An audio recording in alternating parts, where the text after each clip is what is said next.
What is up, my dudes? How the devil are we? And welcome back to Wrestling with the Mornings. My name is Matthew Chippendale, commonly known as Chip, and today it is Tuesday. So we are talking about last night's episode of Monday Night Raw, what was the date? 9th of March 2026, and this was a good show. I actually quite enjoyed a lot of Raw last night. There was a lot of good stuff from it. It finished incredibly strong, just like last week, with CM Punk and the Usos this week, giving us a really strong finish. There was a couple of really good matches. The women's gauntlet was a lot of fun. Perhaps the right winner, depends on what comes from it. However, as you have probably seen from the thumbnail, there is only one place I can start, and it is at the very beginning of the show, which I do honestly believe will go down as the worst segment of the entire year, because this was just terrible.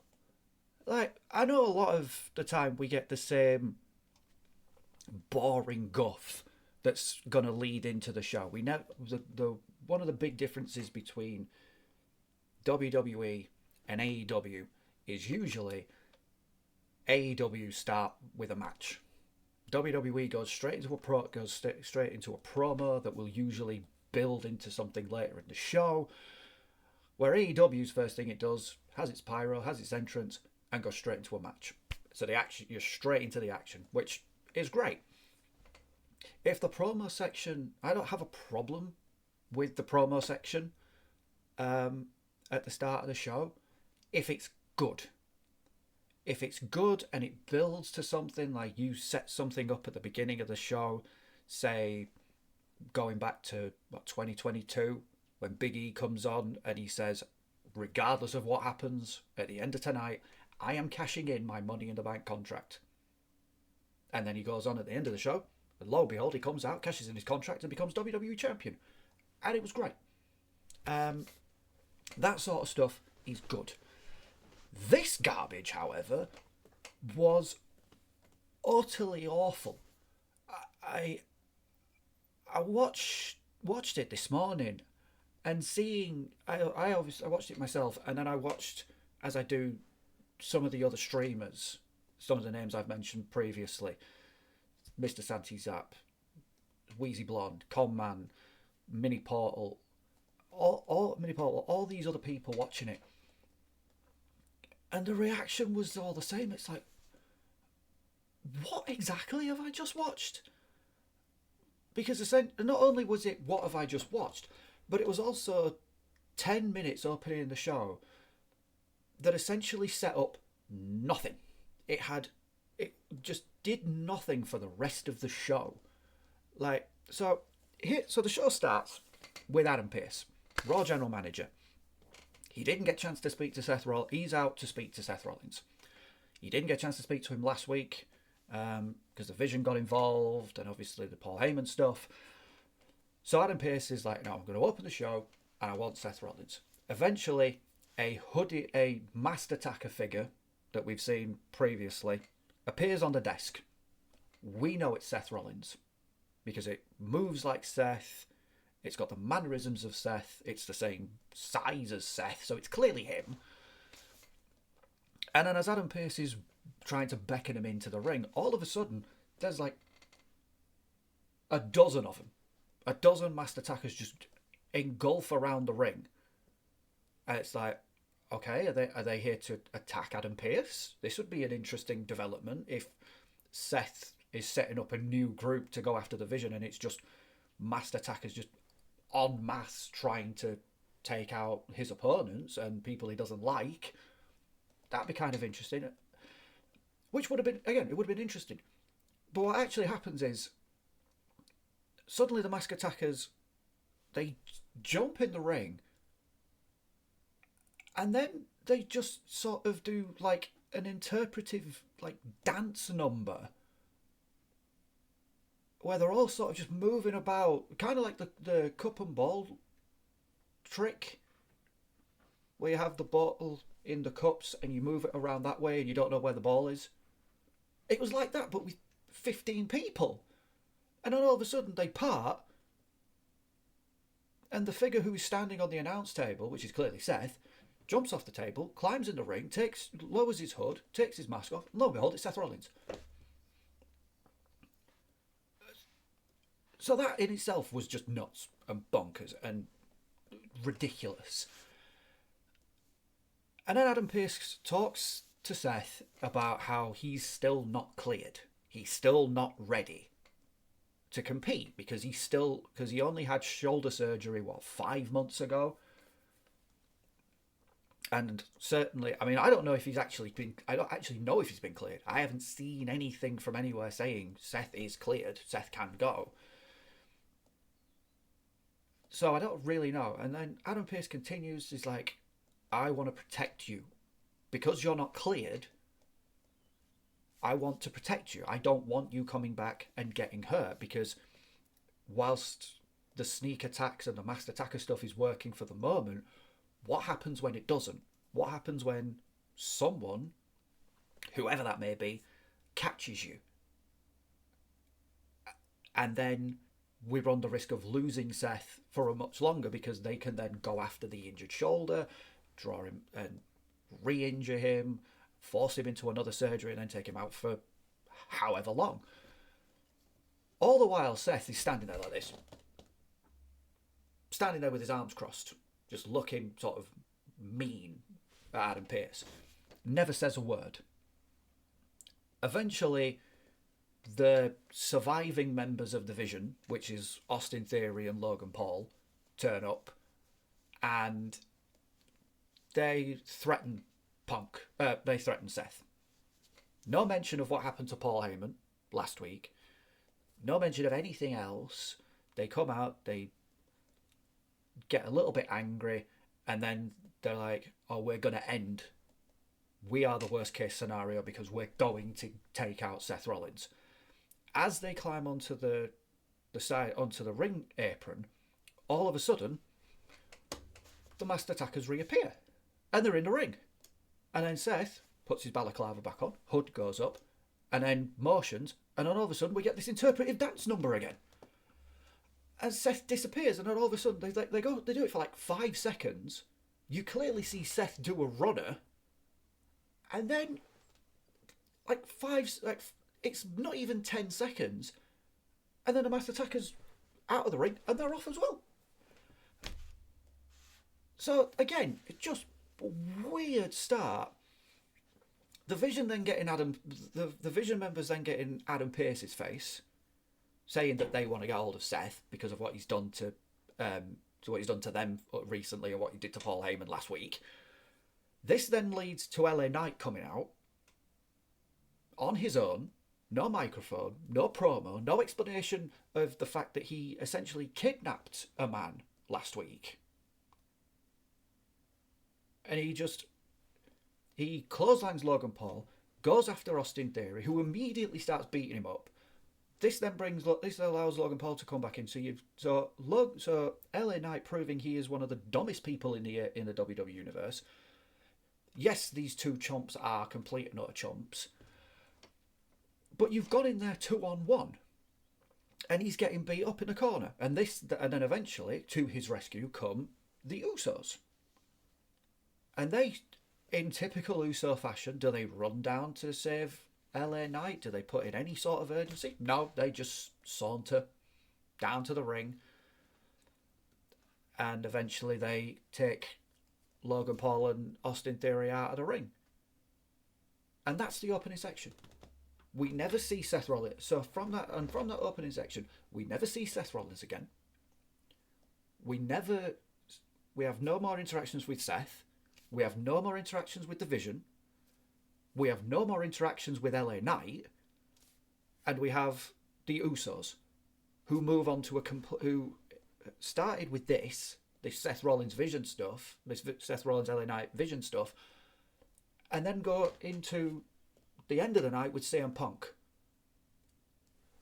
The whole opening of the show was completely and utterly pointless. And I've got Bleacher Report's write up of the show and their gradings. They've given this trash a C.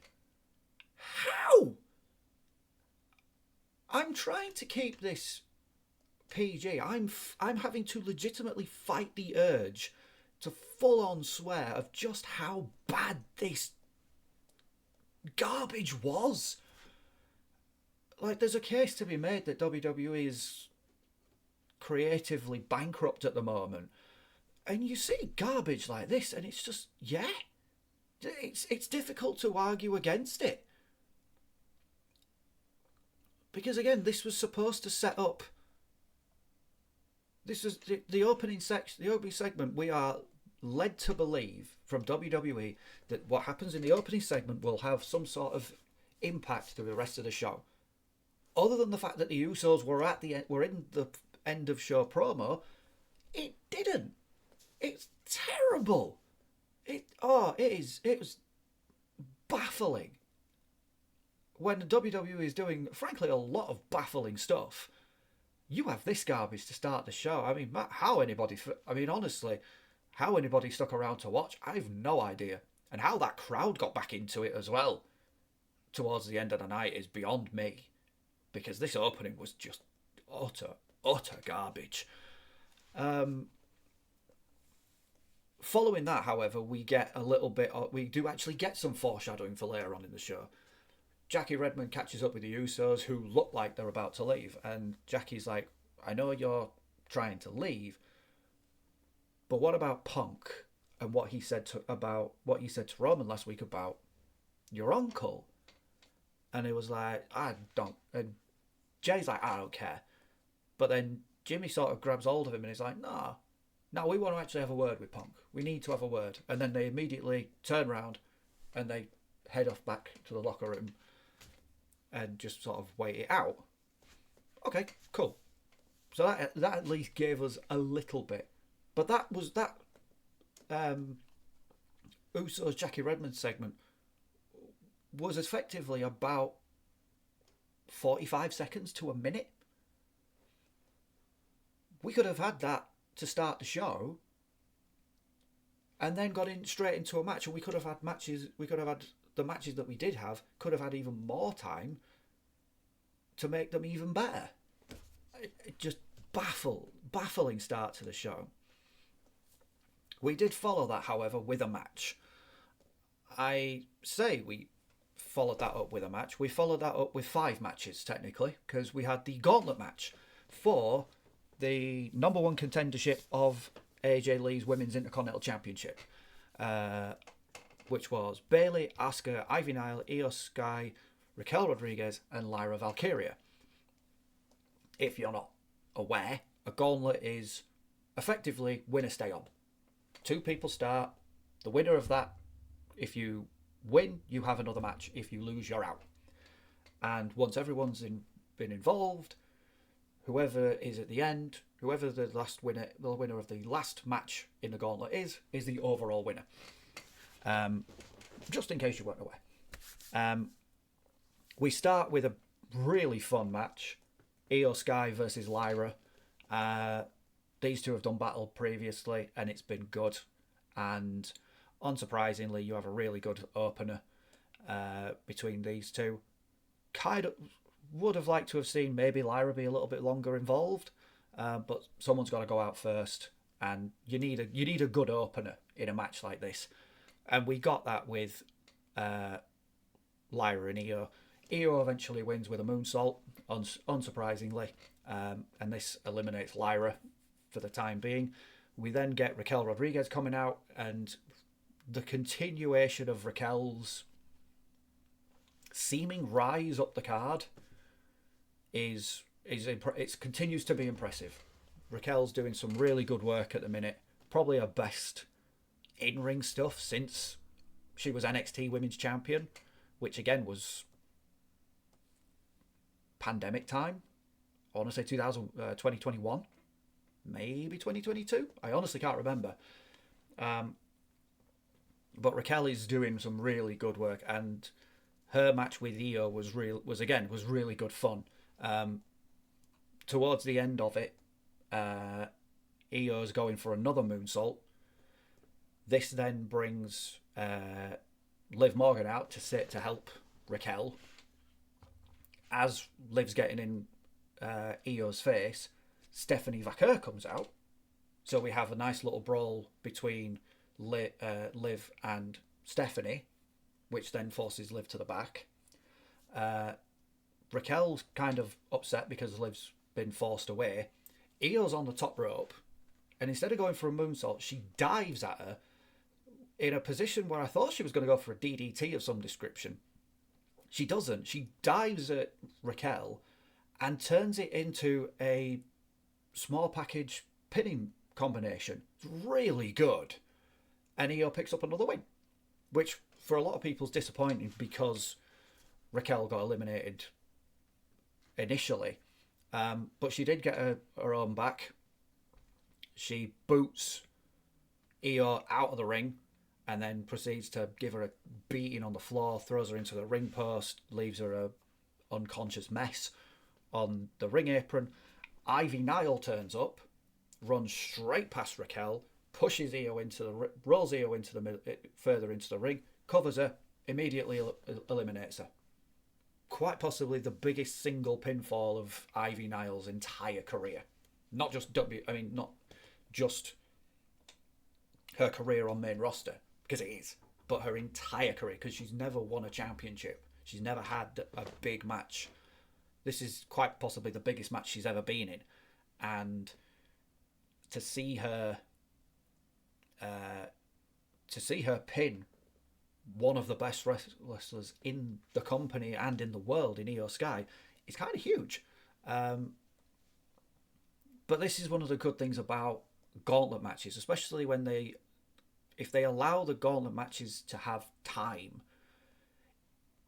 and each person gets their time, you are going to see eventually everyone kind of look a lot better than they've probably ever been. And this was the case for Ivy.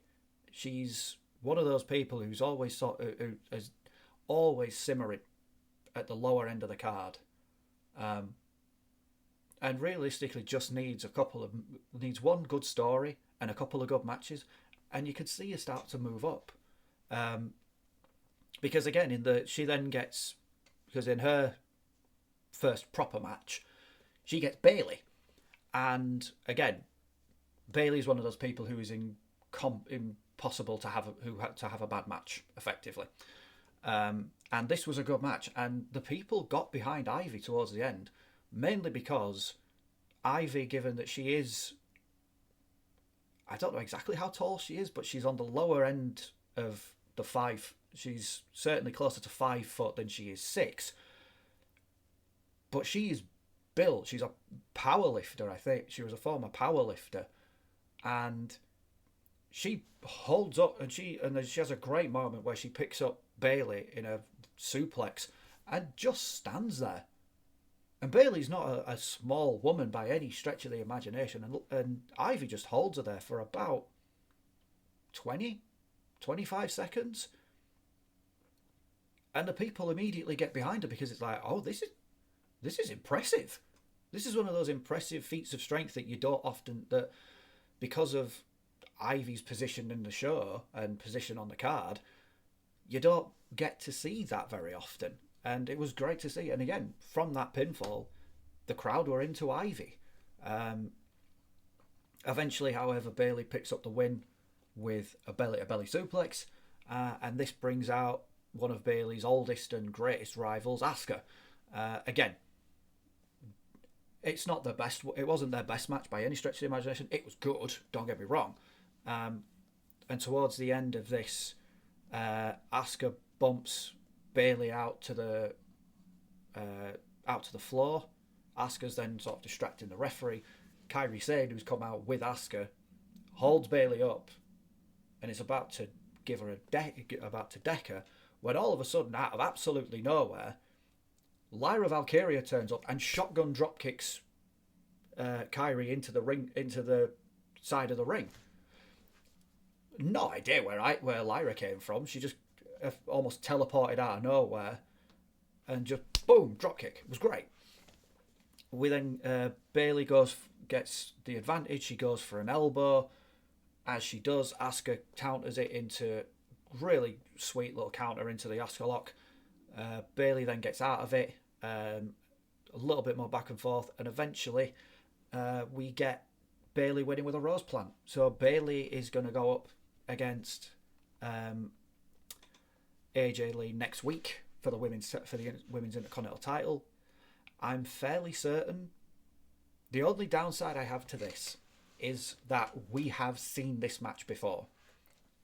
Granted, and I do want to stress, it has been somewhere in the region of about 13 years since we've seen this match, because AJ Lee did have one match on NXT and it was against Bailey. So it has been a while since these two have gone at it, but we have technically seen this before. Doesn't stop it from being good, but when you have all these other names that we could potentially have seen, I'm not against it being Bailey, but it's the one match that we have seen before. So it would have been nice to have seen something completely fresh, even if, like I said, this match was 13 years ago, maybe something like that. Wow, that makes me feel really, really old.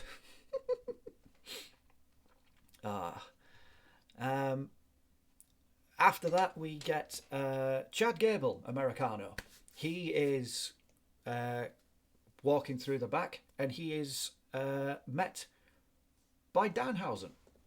Danhausen has a little bit of a chat. He's talking to Chad Gable, and he's like, you have a mask. Well, if Danhausen was to have a mask, he could sell that, make even more human monies, and it would be great. And then he starts to try and take Gable Americano's mask off, and at this point Chad Gable has completely dropped any semblance of a Mexican accent or even trying to speak Spanish. He's just Chad Gable in a mask. That's it now. And he tries to sort of warn Danhausen off that you don't go after a luchador's mask and that sort of stuff. And he's I don't want to team with you. So Danhausen curses him, and it's like, and understandably, Gable Americano's like, I don't care, laughing it off like everyone else has seemingly done when Danhausen has cursed them, because the curse isn't real. However, in the background, as Gable Americano starts walking off, in the background you see Bravo and Rayo Americano sort of comically sort of silent movie style following him. We then go to the ring for what should be Chad Gable Americano's match against Penta for the men's Intercontinental Championship. We get a really good Penta promo. A lot of it was in Spanish, talking about how a lot of usual inspiring stuff. If you believe in yourself and show no fear, you can achieve all of your goals and that sort of stuff. Penta's so good, even if he is cutting promos in Spanish, which I don't speak Spanish, so it's a little bit more difficult for me to keep up with and that sort of stuff. But the dude has such energy and such charisma. This is something that I do love about modern day WWE. You have all of these foreigners. You have Penta from Mexico. You have people like Penta and Rey Fénix from Mexico. You have Stephanie Vaquer from Chile. You have Asuka, Kairi, Io, Shinsuke, all from Japan. All of these foreigners coming from all these foreign places where English isn't their first language, and they're being allowed to cut promos in their native language, which for the wider audience, certainly for the Western audience, myself included, I don't speak Spanish, I don't speak Japanese, unfortunately. So it's difficult for me to get, but to hear these people, like one of my favourite promo bits from the last few years was Asuka Asuka and Io Sky going at each other in Japanese, just shouting at each other. And by the end of it, the crowd is going bananas, and they've probably no idea what's even being said. It was great to see and great to hear. And again, and because Penta's able to get, yes, he spoke in his broken English, but once he switches and goes back to Spanish, he cuts really good promos because the dude is charisma. And like I said, the promo itself was great, and it got the crowd hyped. And at the end of it, he's then introduced to his opponent, Ludwig Kaiser, Americano. Not Chad Gable, Americano. It's never explained, it's never shown, but we are led to believe that the reason, and Kaiser Americano is out there on his own. Rayo and Bravo are not with him. Whilst again, never shown or explained, we are led to believe that the Americanos took out Chad Gable, Americano, which then left Kaiser Americano to then have a match and take that spot for the Intercontinental Championship. If you are confused, I am sorry with all these Americanos. I'm done with it. Again, to be honest, I'm really looking forward to the fact that once we get through Rey de Reyes at AAA and eventually get to WrestleMania, we can then finish this at WrestleMania. Someone, at least Kaiser, can lose his mask, possibly even Chad Gable, and we can all move on. And we can have these really good people be themselves and just have really good, and go out and start doing really good matches and that sort of stuff. Because the Americano stuff I'm so done with and have been for a while. But again, the match itself between Kaiser and Penta was really good, as we've seen previously. We've seen them have this match before, and it was really good fun. Ended with a really nice... ended really well. Kaiser's in the corner. Penta goes for a kick. Kaiser gets the foot up. Penta grabs it. Kaiser then uses his free leg to sort of bring that leg, to bring the leg that Penta is holding down. As he does, as he brings him down, this motion allows Kaiser jumping knee strike into the face. Really good. That was good. This then created a bit of separation. Kaiser then goes up to the second rope looking for a crossbody or a clothesline, something like that. Penta catches him in a code breaker. Double knees right to the chest. Again, really cool. And then as Kaiser gets back up to his feet, Penta off the ropes, springboard, Mexican Destroyer, picks up the win. Great little finish. A great little finish, and hopefully a sign of things to come for Penta going forward. If he's not going to have a proper story, at least let him go out and have really good matches. Because again, the dude is infectious and people want to see him. And if this eventually leads to the possibility of some kind of Penta versus Rey Fenix match, dude, even a WWE version of that is going to be amazing to watch. We then followed that with Stephanie Vaquer cutting a video promo in response to Liv's promo from last week. And this was, again, there was a lot of Spanish, again, I'm showing my ignorance. I assume Spanish is the natural language in Chile. If it's not, hands up, I apologise. But it was really good. And it was essentially Stephanie warning Liv that come WrestleMania, I am going to bring everything I've picked up over the course of my career, and I'm going to use it to beat the hell out of you and remain Women's World Champion. Again, good stuff. We then get what's left of the Judgment Day. So it's Dom, Liv, and Raquel come out to the ring. Dom is claiming that he wants a rematch for his Intercontinental Championship, and says that the only reason he is not the Intercontinental Champion is because of Finn. Because Finn Balor didn't allow JD to hand him to allow him to use the hammer to then beat Penta. This brings out Finn, who is flanked by JD, and Dom complains to Finn, unsurprisingly, to which Finn sort of turns around and goes, "Look, I've been trying to teach you. I've been trying to help you. As someone who has been in this business for a hell of a lot longer than you have, I'm trying to impart wisdom on you." And then eventually Finn Finn gets a little bit frustrated with Dom, and then he goes, "Maybe your dad was right. Maybe you are just a spoiled little prick." Which the crowd goes nuts at, for good reason.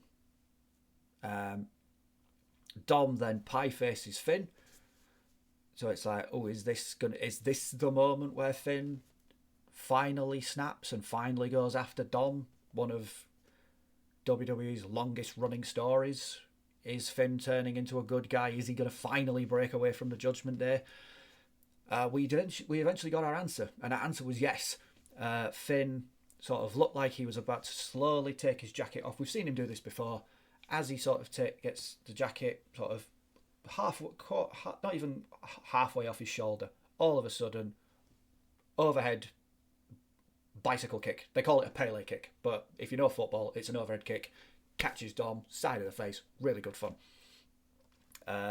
JD pulls Finn away into one corner. Raquel and Liv pull Dom the other way. JD's trying to talk Finn down and calm him down and that sort of stuff. Dom then charges at Finn across the ring. Finn hits a sling blade, gets in Liv's face, sets up Dom for a shotgun dropkick. As he makes the move to attack Dom, JD McDonagh clotheslines Finn. JD makes his decision, makes his choice. Instead of sticking with his genuine mentor, he goes and he sticks with the Judgment Day. And then we get the Judgment Day just beating down Finn. Dom cracks him with a hammer. They attack him with a steel chair. And then Dom hits 2 frog splashes on Finn. The second one onto a steel chair that is resting on Finn's chest. This was really good fun. This was really good. And if this is going to set up Finn versus Dom in some capacity at WrestleMania, I'm all for it. Might be for the AAA Mega Championship. It might not be. They might move it onto someone else. Like I say, Raider Reyes is coming up at some point. I don't know when, off the top of my head. I assume Dom will defend the title there. If he doesn't, he's going to have to. They might have him defend it against Finn at Mania and give this give the AAA Mega Championship one of the biggest stages it's ever been on. Either way, Dom versus Finn should be really good. So again, from where we were at the start of the show, the fact that we've been able to get to this point was genuinely impressive. And the hits keep on coming, because the next match we had was Obafemi versus Rusev. Not a particularly long match at this point. But it was 2 big dudes beating the hell out of each other. As Big E once so famously put it, big meaty men slapping meat. Sometimes that's all you want. And this was, again, not a particularly long match, not a match that was going to set the world on fire, but did enough, because you have Rusev building the momentum, trying to take down the bigger Obafemi, which is impressive to say, because Rusev is about 6'3" and himself weighs about 280 pounds. Rusev eventually catches Oba with a Mashka kick, doesn't go down. He sets up for another one in the corner. As he comes running, Obafemi comes the other way, running European uppercut, knocks down Rusev. Rusev immediately gets back up, goes for a big pot, goes for a big swing, goes for a clothesline or something like that. Oba catches him, hoists him up in the air, and then just launches Rusev. Again, Rusev is 6'2", weighs about 280 pounds, and Oba just picks him up like he's throwing me and throws him around like it's me, and I'm 5'10", and I probably don't even weigh 200 pounds. And it was great to see. And then Oba picks up Rusev again, and then launches him up onto his shoulders, fall from grace power, sit out powerbomb, picks up the win. I did see something saying that I think it was Wrestling Inc. complaining about Oba's somewhat directionless. Yeah, he's directionless for now. We're just waiting until he finally challenges Brock. It's Obafemi versus Brock at WrestleMania. It has to be. And for the love of God, please let Obafemi win. We don't need Brock Lesnar killing another future megastar. We don't. Just have Obafemi win. Do the right thing. Speaking of young guys, new guys, you have Javon Evans. He was backstage talking to Adam Pearce, and then Kofi Kingston shows up, one half of the New Day. And Kofi seems somewhat apologetic to Javon. He seemingly apologises to him. He seems very standoffish, and he's like, look, things got a little heated a couple of weeks ago. Woods got hurt and that sort of stuff. So it's, but Kofi then says to Javon, you remind me of a younger me. You remind me of what I was like at your age. And you need the right kind of team around you to succeed. I had that. I eventually found that with the New Day, and Kofi went on to become WWE champion at WrestleMania. And Kofi sort of offers up the hand of friendship, and Javon sort of looks at it, sort of, I don't know if I really trust it, and he's like, oh, okay, I'll think about it. And Kofi's like, all right, cool. No physicality, no sneak attack from Kofi. So, is this a potential face turn for the New Day? Are we just messing with Javon because he's young and the new guy? Who knows? And realistically, it's probably the most we've done with a New Day in quite some time. And as well, if it ends up getting Grayson Waller away from the New Day, then I'm all for it, because that dude has offered up nothing since joining the New Day.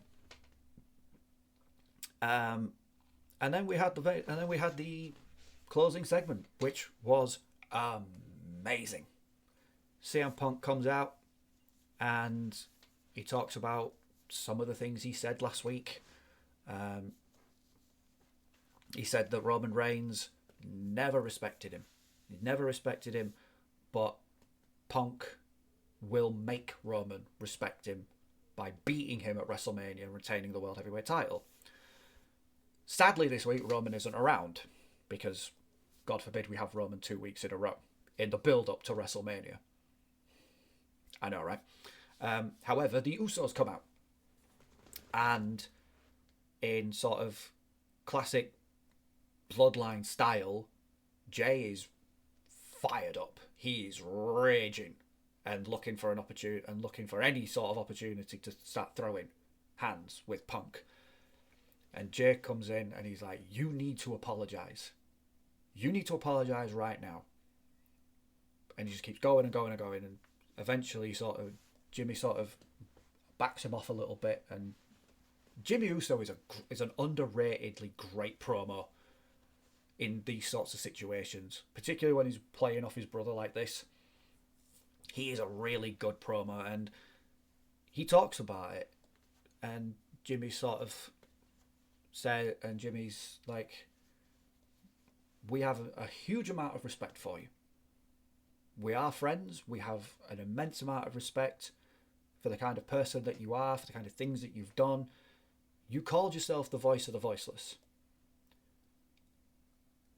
But last week you went too far when you talked about our uncle, our recently deceased uncle, who no longer has a voice. And it's like, oh, actually, and that sort of rang true because Punk, certainly back in 2011, when the rise of CM Punk happened, he was talking to the proper he was referencing a lot of the proper wrestling fans that were, and the proper wrestlers that were being underutilized and undervalued by WWE because, well, a lot of stuff in 2011 wasn't particularly good in WWE.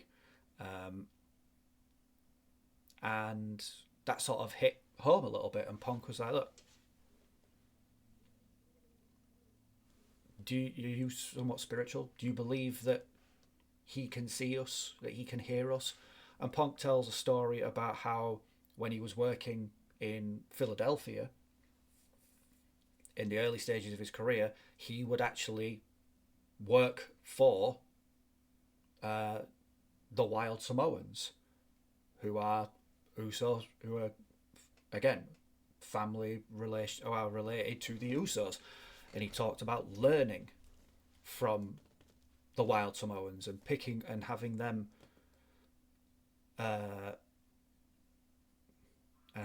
give him knowledge and that sort of stuff. And he talked about how Arthur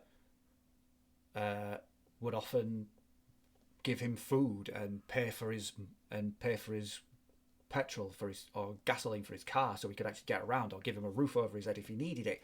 Instead of paying him for working on the show, he would do these nice things for him. And we get to a point where Jimmy is like, please apologise. And Punk's sort of,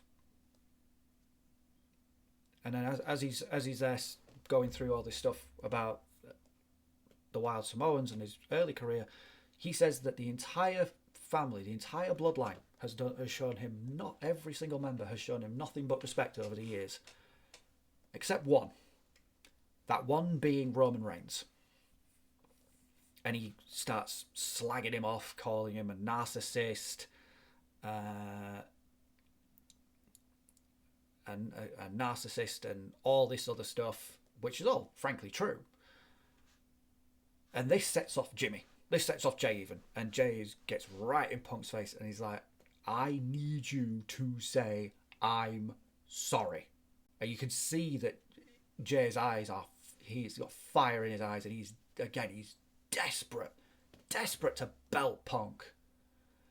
And then Punk sort of takes a moment and offers the hand. Offers Jimmy the hand. Jimmy takes it. He offers one to Jay, and he says, I'm sorry. The Usos think that business is concluded, which is great. But this is CM Punk. Punk is never going to just let things like this slide. So he then says, he elaborates, and he says, I'm sorry that Roman has been gaslighting you and treating your entire family terribly for all these years, and has never once apologized for any of the stuff he's done to you. Yeah, I say one bad thing about one family member and I'm forced to apologize? Nah. Especially after Roman slagged off Dusty Rhodes, one of Punk's heroes. And again, Roman never apologized for that. He never apologized to either of the Usos for all of the stuff that he's put them through over the course of the Bloodline story that goes all the way back to the summer of 2020 and the Thunderdome. And then Punk disrespects the Usos. He gives them one last shot. He's like, instead of talking to Roman, I'm out here talking to his young boys. Jay snaps, shoves Punk. Punk then shoves Punk away. As Punk goes to start throwing hands, Jimmy then belts him and puts Punk on the floor and puts Punk down. And then the Usos leave, and Punk is just there on his lonesome by himself, checking to see if his jaw's all right. It's a really strong finish to this week's show in stark comparison to how we started. Because again, I don't quite know how we managed to salvage. I don't know how we managed to salvage the show, because it was just again the start of it was just terrible, but the end was really good fun, and that was the majority of Monday Night Raw. I have realised that I missed one exceptionally important moment, and that was the first in-ring promo of one Danhausen, which came with a really good crowd reaction. His entrance, the crowd seemingly cheering for him, they seemed pleased to see him, they were hyped for him, and Danhausen, who is now, I believe anyway, WWE's top merch seller at the moment. He has the top selling t-shirt on WWE Shop. And Danhausen comes out to say hello to the Fanhausens, and then he calls for T-shirt boy, and he's given a stack of t-shirts, a stack of Danhausen t-shirts, and he throws them into the crowd. And it's his promo was nothing more than an advert for WWE Shop. And eventually he's like, if you haven't gotten a free t-shirt here, go to WWE Shop, sell it out, make it the top merch seller, give me lots of human monies, and if you don't, you are cursed. And the whole crowd got involved as well, by the way. The lights go down, you expect Danhausen to have disappeared completely. They come back up, and he's there sort of he's sort of sauntering away halfway down the entranceway as the lights come back up. It's just the ridiculousness of Danhausen, and it is great.